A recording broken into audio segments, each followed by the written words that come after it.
Hello there, I'm Jon Tattersall and I'm here to provide some midweek encouragement for the family and the friends of St John's Church in Harborne and beyond.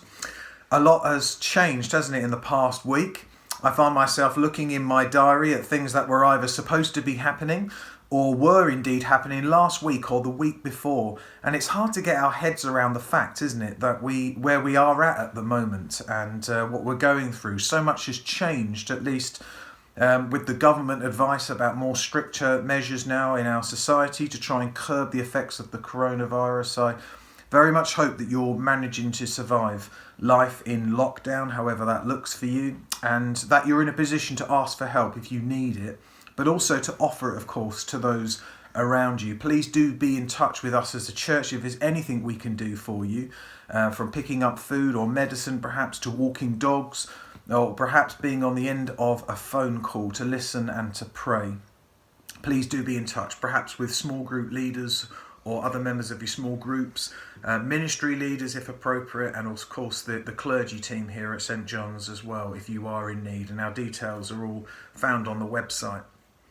Much has changed in the life of the nation, but I just wanted to start today by this encouragement by letting you know about a big change in our family. Really, calm down, it's nothing too scary, but we've had a new member of the Tattersall family join us, and it's amazing how quickly they've become so important, so essential, so crucial to the life of our family, really. So here we are. This is them. No, not that. Although that is pretty important. Here we go. This is Rosie Cotton. Hello, Rosie. And she's been with us for the last few weeks. She arrived from the rescue centre, and this is her first public appearance. She did pop up in a staff team meeting, but that wasn't entirely intended, and there she goes. So she's had enough of that. But that's Rosie, and for those of us who know us well, then you'll know that is the third cat that's a part of our household. And just be clear, we're not crazy cat people, because that would be 4 cats. 3 cats, I think, signifies that we're just cat people, and that's important for people to realise, I think. But our previous 2 cats, Mary and Pippin, also rescue cats, were adopted a few years ago. And we got Mary and Pippin in really to help the girls as they transitioned in curacy to a totally new place, new school, new friendships, and lots of things like that. It was quite a difficult time for them, lots that they had to contend with and do. And we decided to adopt the cats because it enabled them to cope with what they were going through. And cats have an amazing ability to do that, don't they? Rosie, we decided to adopt Rosie as well because of one of our children having to change schools, although that didn't last particularly too long, life in her new school. And it's just, animals have an amazing way, don't they, of helping us to cope with huge changes in our lives. I'm not going to deny that there wasn't a bit of negotiation going on, but it's true that animals can give us just something, I guess, that external thing to focus on, something to keep our minds busy with when tough times come. And they're also pretty good therapists, and they have very competitive rates as well. But how we deal with change is one of the most important aspects of who we are as humans. I wonder how you are doing in the light of where our society currently is, where much of the world currently is, as we deal with a radical change that none of us asked for, none of us wanted, but we find ourselves nonetheless in the middle of. Are there feelings, I wonder, today, of fear, of anxiety over the changes of the past few days and weeks? Do we feel disturbed? Do we feel worried or afraid? I've certainly found myself feeling like that over the past few days, with the jarring effects of a completely different and alien way of life taking its toll. I think there can be an element of grieving as well, for a world, of course, that is suffering, for people who are affected by the virus, for the selfishness of the human race, sometimes in the way that we've behaved in the last few days and weeks. But we're also grieving for something else. We're grieving for a way of life that we long to get back to, a sense of normality to resume so we can carry on with life where we left off. I've been reading John's Gospel as part of my regular Bible time in the mornings, and over the past few weeks, and although this is a little bit ahead of the game, I've just finished reading the crucifixion and the resurrection narratives. And it's been really good timing for me, really good for my soul to read those stories again. And I've been particularly struck by the encounters of the disciples with Jesus after his resurrection and before his ascension to heaven. There's a mixture of doubt, uncertainty, fear, even anxiety about what this all now means. And at the end of that gospel in John chapter 21, we find the disciples, and in particular Peter, going back to what he knows best: fishing. It's in our natural human disposition, isn't it, when times of difficulty and challenge come, where things change around us, we long to go back to what we know best, the patterns and the behaviours that are familiar to us. It's a natural thing to want to do, and so it is with Peter. But there can be, for him and for those disciples, no going back now. And Jesus' encounter with Peter on the beach in that morning is not just about restoring Peter after his denial of Christ. It's also about reminding Peter that despite everything that has happened, and because of the epic transformation of hope and reality that the resurrection brings, there is no going back to how it once was. And that can be a frightening concept for some people to grasp. We love old patterns of behaviour, ways of being that we've settled in over many years. We can become so comfortable with the way things are around us.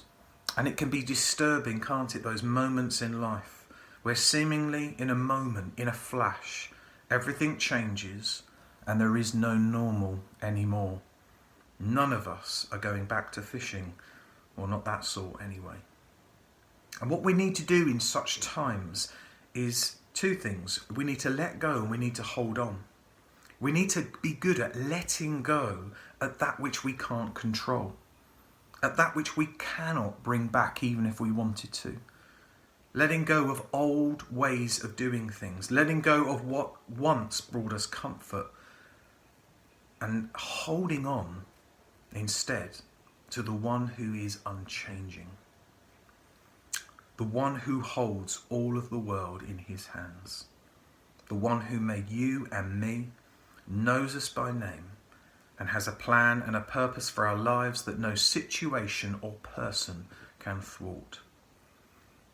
As a church, we're going to have to find new ways of being church. Sunday is an amazing start, wasn't it? It was so encouraging to see so many of you logging on, joining in our live stream. Apologies again to those who maybe were unable to get the technology to work. Please be patient with us. It's a work in progress. But I found it quite an emotional experience, really. It reminded me of how much I love this church, how much I love these people. And I've heard lots of stories as well from the church family of new friendships being made with neighbours, new initiatives to help those who are most at need and vulnerable, songs being written, poems being constructed, humour, and great ways of helping each other cope with these new times. Wouldn't it be amazing if through this difficult and challenging time, a time of pain and confusion for many who are living with the effects of coronavirus, those living in doubt and uncertainty, wouldn't it be amazing if we discovered new ways of being God's people for the season that we now find ourselves in? New ways of reaching out to the world around us with the message of God's love. What if God has got in mind for us as his church, for the people of our nation, and across the entire Western world and beyond, in this season, a rising up of faith and hope, not in ourselves, and not in anything this world has to offer, but in Jesus Christ, the Lord of all. What if, like those confused and bewildered disciples in that first Easter week, we need to embrace the fact that hope is found not necessarily in looking back, but in looking forward to the new things God wants to do always in and through us, no matter what circumstances we face, for the sake of the world that he loves. Seems a strange thing to say, doesn't it? Let's look forward.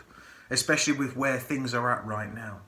But God's people are always looking forward. They're always full of hope and expectant that he who started a good work in each of us will see it through to completion.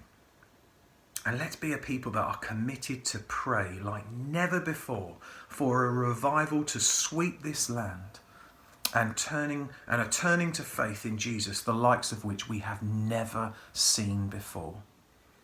To a world that is anxious and afraid, we should say, so are we sometimes. But come and meet the one who comes to us in our confusion and our difficulty and reaches into our world always and forever with those amazing words, do not be afraid, I am with you. Jesus helps us in our times of anxiety, not quite like a cat, although he is the Lion of Judah, but by offering us what he offered the first disciples, his presence, his calming presence. As we enter into a new sense of normal, ask yourself today, what can I change? What can I do? How can I speak? How can I think in ways that constantly reminds myself, my own soul, that he is with me and he offers me his presence as we bring our anxieties and our fears to him. May you know the peace of Jesus today, the shalom of God. May you be led into new patterns of life, even in the midst of brokenness and confusion of our culture. And may you find new ways of being that deeply centre you in Jesus Christ. And may it lead all of us to become the people of God for this new season, for this most challenging season of life. God bless you. God be with you. Amen.